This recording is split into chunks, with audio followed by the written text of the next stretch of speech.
Nunca. Yo no quise escribir nunca un libro, sobre todo porque no me veía capacitado. Un buen amigo llamado Víctor Manuel San José, autor de unas mejores canciones, creo que de la historia de la música, que Solo pienso en ti, por ejemplo, y otras muchas, me pide que escriba el prólogo de su libro, de sus memorias, ¿no? Entonces yo nunca había escrito algo que no fuese una canción. Una canción, al fin y al cabo, es mucho más sencilla, tienes 3 minutos, 4, 5, lo que dure, 6 como mucho, ¿no? Excepto Extremoduro, que grabó una de 30, que se llama Pedra. Entonces, es mucho más sencillo, el libro es infinito. Y vi que podía escribir un prólogo, al menos era publicable, non sei se es bueno o malo. E despois disto chegou o seu libro. O cantautor ferrolán Andrés Suárez está en Santiago, desta vez non para falar dun novo disco, senón da súa primeira publicación escrita. Pero iso non significa que deixe de falar de música e que, en Más allá de mis canciones, describe cunha linguaxe poética 15 situacións da súa vida que no seu momento quedaron expresadas a través dunha canción.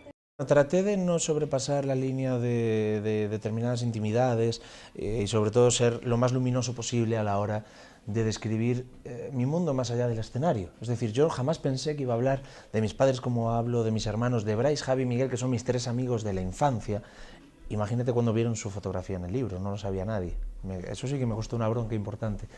Pero esa es mi vida, entonces cuento lo publicable, evidentemente, o lo que no dañe mi imagen en aquellos años de noches compostelanas. Pero bueno, creo que me interesa haberme atrevido a contar lo que no saben de mí. Evidentemente, rindo homenaje a los que nunca me pidieron canción estando en todas. Esta foi unha experiencia novidosa para Andrés Suárez, que se mostra moi satisfeito por contar o que non se atreveu a cantar.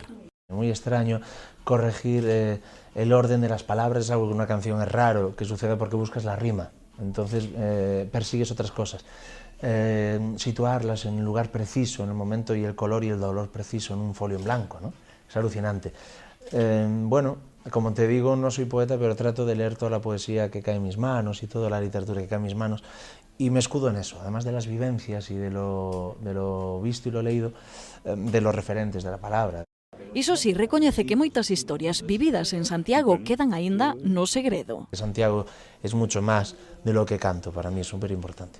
E nunca se sabe se as coñeceremos, porque a Andrés gustoulle isto de escribir as intrahistorias das súas cancións.